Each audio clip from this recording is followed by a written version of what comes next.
યાદ રાખજો. હું ઘણી વખત કથામાં કહ્યા કરું જે અમુક પાત્ર જો મહાભારતમાં ન હોત ને તો આવડું મોટું આ સબ યુદ્ધ નો થાત, આ કુરુક્ષેત્રમાં આટલી સ્ત્રીઓ વિધવા નો થાત, આટલા બાળકો અનાથ નો થાત. એમાં મુખ્ય બે પાત્ર છે જે મારી દ્રષ્ટિમાં છે. પેલું પાત્ર આ શકુની, જો આ ન હોત તો આ યુદ્ધ નો થાત. અને બીજું પાત્ર છે ધૃતરાષ્ટ્ર. જો ધૃતરાષ્ટ્ર ન હોત તો યુદ્ધ નો થાત. પુત્ર મોહમાં ગળાડું.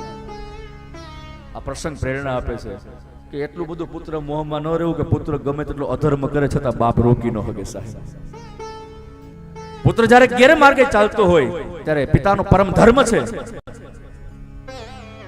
એને સહકાર ના આપવો, પણ જે ગેરમાર્ગ છે એ ગેરમાર્ગે છોડાવો, સદમાર્ગે લઈ આવો, આ પિતાની ફરજ છે. સાહેબ યાદ રાખો. પણ પુત્ર મોહમાં ગળાડૂબ, જુગાર રમવાનું આમંત્રણ, પિતાશ્રી જુગાર રમવાનું આમંત્રણ આપો. અને આ બધું શકુનીનું બધું ષડયંત્ર છે, કારણ કે શકુની પાસે પાસાની વિદ્યા છે અને કોઈ પરાસ્ત ન કરી શકે. બધું નક્કી છે. તો ये सब षड्यंत्र शकुनी का है.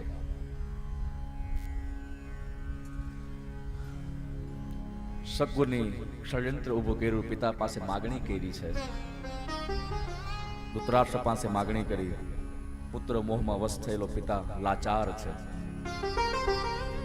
શાસ્ત્ર તો આપણું એમ કહે પેલા તો ના પડી, આ નહીં થઈ શકે. પણ ત્યારે ધમકી આપી કે પિતાશ્રી જો એમ નહીં કરો તો હું અગ્નિમાં પ્રવેશ કરી લઈશ. આત્મહત્યાની ધમકી આપી. વિવશ બાપ જુગાર રમવાનું આમંત્રણ એ ઇન્દ્રપ્રસ્થમાં મોકલાવે છે. સમજાય છે? આ પ્રસંગ પણ પ્રેરણા આપે છે કે જ્યારે સંતાનોનો આતંક વધી જાય અને એમાં પણ જ્યારે સંતાનો બ્લેકમેલ કરવાની કોશિશ કરે, આ રીતે પરેશાન કરવાની કોશિશ કરે પોતાની જીદને સિદ્ધ કરવા માટે, ત્યારે પ્રસંગને યાદ કરો સાહેબ. અને પ્રસંગને યાદ કરતા પહેલા આ પરિણામને યાદ કરવું. જો એવું કરવાથી શું પરિણામ મળે એના માટે આ પ્રસંગ આજ સાક્ષીભૂત છે. આ ન કરવું. મેં પહેલા જ કહ્યું કે જો ધૃતરાષ્ટ્રે પહેલી વખત જ ના કહી દીધી હોત કે તારે આત્મહત્યા કરવી હોય, અગ્નિમાં પ્રવેશ કરવો હોય તો કરી લે, પણ હું આ અધર્મ ક્યારે નહીં કરું, હું આ પાપનો ભાગીદાર ક્યારે ન બનું, જો આવું કહ્યું હોત તો 1 લાખ શ્લોકોનો ગ્રંથનો રચાસ સાહેબ. આટલી સ્ત્રીઓ કુરુક્ષેત્રમાં વિધવા ન થાત, આટલી લોહીની નદીઓ કુરુક્ષેત્રમાં ન વહત. જુગાર રમવાનું આમંત્રણ મળ્યું છે ઇન્દ્રપ્રસ્થમાં. ક્ષત્રિયનો ધર્મ છે, ધ્યાન તેના. આપણે વિચાર આવે કે પાંડવોને સ્વીકાર કરવાની શું જરૂર હતી? ક્ષત્રિયનો ધર્મ છે કે જ્યારે આમંત્રણ મળે ત્યારે આમંત્રણનો અસ્વીકાર ન કરી શકે. દ્રૌપદીને તૈયાર કર્યા છે, રથ લઈ અને આગમન થયું છે હસ્તિનાપુર. પણ અહીંયા તો સભા ખીચોખીચ ભરાણી છે. પહેલેથી જ બધું ષડયંત્ર તૈયાર. પાંડવોને અપમાનિત કરવા માટે, નિષ્કાસિત કરવા માટે ઇન્દ્રપ્રસ્થમાંથી અને બધું જૂટવી લેવા માટેનું આખું ષડયંત્ર તૈયાર થઈ ગયું હતું. પાંડવોનું આગમન થયું, સભા ખીચોખીચ ભરાણી છે. દ્રૌપદી પ્રણામ કરી અંતઃભવના વિશ્રામ માટે ગયા છે. અને આ બાજુ બરાબર કેન્દ્રમાં એ ચોપાટ રાખવામાં આવી છે. નક્કી થઈ ગયું હવે જુગાર ખેલાશે. આ બાજુ સામે પક્ષે કર્ણ, દુર્યોધન અને શકુની બેઠા છે. બરાબર સામે પક્ષે 5 ભાઈઓ બેઠા છે. જુગારનો પ્રારંભ થયો. આપણો શાસ્ત્ર કહે છે પ્રથમ દાવ યુધિષ્ઠિરનો ખેલાણો છે. પ્રથમ દાવ યુધિષ્ઠિર જીતે છે, દ્વિતીય દાવ પણ જીતે છે. જ્યારે તૃતીય દાવ યુધિષ્ઠિર જ્યારે પ્રાસ્ત બન્યા અને હવે શકુની દુર્યોધન તરફથી પાસા ફેંકે છે. અને શકુનીના હાથમાં જ્યારે પાસા આવ્યા ત્યાં તો આજ હસ્તિનાપુરમાં સન્નાટો છવાઈ ગયો, હાહાકાર મચી ગયો.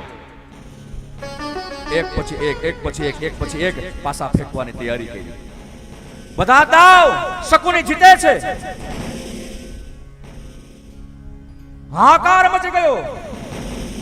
હજુ તો ક્યાં થઈ કે પાંડવો પોતાનું સંપૂર્ણ સર્વસ્વ સામ્રાજ્ય હારી ગયા, સંપૂર્ણ સંપત્તિ પરાસ્ત આજ હો ચૂકી. કાંઈ પાંડવો પાસે રહ્યું નથી સાહેબ. હદ તો ત્યાં થઈ કે જ્યારે સંપત્તિ ન રહી ત્યાં પણ જુગાર બંધ ન થયો. અને અંતે યુધિષ્ઠિરે એક પછી એક ભાઈઓને દાવમાં મૂકવાનો પ્રારંભ કરી દીધો. નકુલ, સહદેવ, અર્જુન, ભીમ બધા ભાઈઓને યુધિષ્ઠિર પરાસ્ત થઈ ગયા અને અંતે યુધિષ્ઠિરે પોતાની જાતને દાવમાં મૂકી છે. અને જ્યાં પોતાની જાતને દાવમાં મૂકી ત્યાં હાહાકાર મચી ગયો સભામાં. હવે આનું પરિણામ શું આવે એનું કઈ કહી ન શકાય. અને હદ તો ત્યાં થઈ કે યુધિષ્ઠિર મહારાજ સ્વયં ઇન્દ્રપ્રસ્થ નરેશ યુધિષ્ઠિર પોતાની જાતને પણ દાવમાં હારી ચૂક્યા. હાહાકાર મચી ગયો સભામાં. અને છેલ્લે પાંડવો પાસે કાંઈ દાવમાં મૂકવા માટે ન રહ્યું. યુધિષ્ઠિર સ્વયં પોતાની જાતને પણ દાવમાં હારી ગયા. ત્યારે યુધિષ્ઠિરને કેવું પડ્યું કે હે દુર્યોધન, હવે આ જુગારને અહીં સમાપ્ત કરીએ, આ યુદ્ધને સમાપ્ત કરીએ. હવે મારી પાસે દાવમાં મૂકવા માટે કાંઈ નથી. હું સ્વયં મારી જાતને પણ દાવમાં હારી ગયો છું. આ શબ્દ જ્યાં કર્ણના કાને પડ્યા ત્યારે ભરી સભામાં કર્ણ ઉભો થયો છે અને કર્ણે કહ્યું છે, હે યુધિષ્ઠિર, તમે જુઠ્ઠું બોલો છો. તમારી પાસે દાવમાં મૂકવા હજી એક પાત્ર છે. યુધિષ્ઠિરે કહ્યું, હું સત્ય કહું છું, હું ધર્મરાજ છું. મારા મુખમાંથી ક્યારે અધર્મ ન હોઈ શકે, અસત્ય ન હોઈ શકે. હું સત્ય કહું છું. હું સ્વયં મારી જાતને પણ હારી ચૂક્યો છું. ત્યારે કર્ણને કેવું પડ્યું, યુધિષ્ઠિર, તમારી પાસે દાવમાં મૂકવા માટે પાત્ર એક છે અને પાત્રનું નામ છે દ્રૌપદી. આ શબ્દ જ્યાં યુધિષ્ઠિરના કર્ણમાં પડ્યા, ભીમના કર્ણમાં પડ્યા, ત્યાં ભીમ ભરી સભામાં ઉભા થઈ ગયા છે. હે કર્ણ, તારે જીવવાને લગામ આપજે. તને ખબર નથી દ્રૌપદી કોણ છે? દ્રૌપદી તારી ભાભી છે અને આપણું શાસ્ત્ર કહે છે ભાભી માં સમાન ગણાય. આ શબ્દ તને શોભા ન દે. ભીમનો ક્રોધ ભભૂકી ઉઠ્યો. ત્યારે દુર્યોધને કહ્યું, ભીમ શાંત શાંત, આજથી તમે પાંચે ભાઈઓ મારા દાસ બની ગયા છો અને દાસને આટલો અહંકાર એ શોભા ન દે. નીચે બેસી જાઓ. ભીમ શું કહી શકે? કારણ કે પાંચે પાંચ ભાઈઓના માથાના જે મુગટ હતા એ દુર્યોધનના પગ નીચે છે.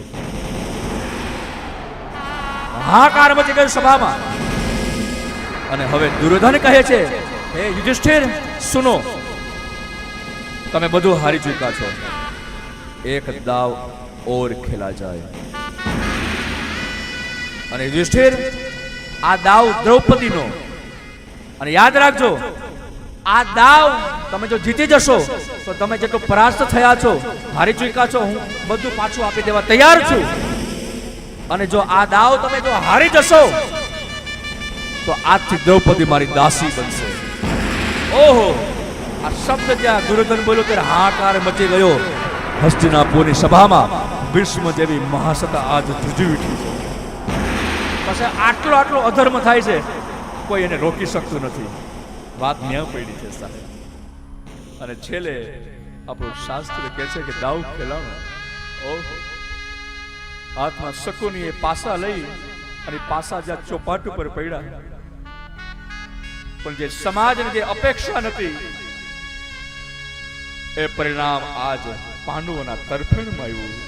એ દાવ પણ આજ પાંડવો હારી ચૂક્યા. સન્નાટો છવાઈ ગયો ભરી સભામાં.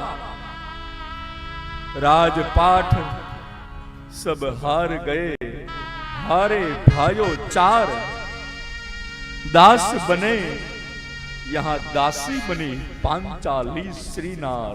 पांचाली